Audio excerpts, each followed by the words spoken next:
ഫോണിലെ സ്റ്റോറേജ് ഫുള്ളായി ഗാലറി ഒക്കെ ഒന്ന് അടിച്ച് വൃത്തിയാക്കുമ്പോഴാണ് ഈ ഒരു വീഡിയോ കിട്ടിയത്. അപ്പോൾ പിന്നെ ഡിലീറ്റ് ചെയ്യാൻ തോന്നിയില്ല, നേരെ പോസ്റ്റ് ചെയ്യാമെന്ന് വിചാരിച്ചു. എന്താണെന്നല്ലേ, ഉമ്മച്ചി ഉണ്ടാക്കി വെച്ച ഫുഡ് ഐറ്റംസ് അന്ന് വീഡിയോ എടുത്ത് വെച്ചാണ് കേട്ടോ. വെറുതെ എടുത്ത് വെച്ച വീഡിയോ ആയതുകൊണ്ട് തന്നെ വീഡിയോയിലുള്ള പാത്രം ചട്ടി കയ്യിലൊന്നും ആരും മൈൻഡ് ആക്കണ്ട. ഫുഡ് ഐറ്റംസ് മാത്രം നോക്കുക. നല്ല ചോറും വെണ്ടക്ക തേങ്ങ അരച്ച് വെച്ച കറിയും, കൂടെ ഇതാ നല്ല നാടൻ ചീര ഉപ്പേരിയും, പിന്നെ ഇതാ നമ്മുടെ നാടൻ മാങ്ങ, നല്ല പച്ച മാങ്ങ വരട്ടിയെടുത്തതാണ്. ഈ ഒരു മാങ്ങ വരട്ടിയത് അടിപൊളിയായിരുന്നു കേട്ടോ. പിന്നെ ഇതാ നല്ല ബീട്രൂട്ട് തോരൻ ഉണ്ടായിരുന്നു. കൂടെ ഇതാ നല്ല ഫ്രഷ് പുഴമീൻ വറുത്തതുണ്ടായിരുന്നു. ഫ്രഷായിട്ട് പുഴയിൽ നിന്ന് വിരിച്ചിട്ട് നമുക്കൊരാൾ കൊണ്ട് തന്നപ്പോൾ അതേപോലെ ഫ്രിഡ്ജിൽ വെക്കാണ്ട് വറുത്തെടുത്താണ്. അടിപൊളി ടേസ്റ്റ് ആയിരുന്നു. പിന്നെ അന്നത്തെ സ്പെഷ്യൽ ഇതാ ഈ ഒരു കല്ലുമ്മക്ക വറുത്തതായിരുന്നു. നമ്മൾ കടുക്ക പൊരിച്ചതെന്ന് പറയും, അങ്ങനെ പറയുമ്പോഴാണ് ആ ഒരു ഫീൽ കിട്ടുന്നത്. അതെ, കടുക്ക പൊരിച്ചത്.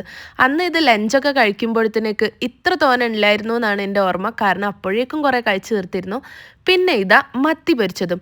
ഇത്രയൊക്കെ ആയിരുന്നു അന്നത്തെ സ്പെഷ്യൽ ഐറ്റംസ്. അടുത്ത വീഡിയോ കാണും വരെ ബൈ ഫ്രം ബ്രഞ്ച് ടോക്സ്.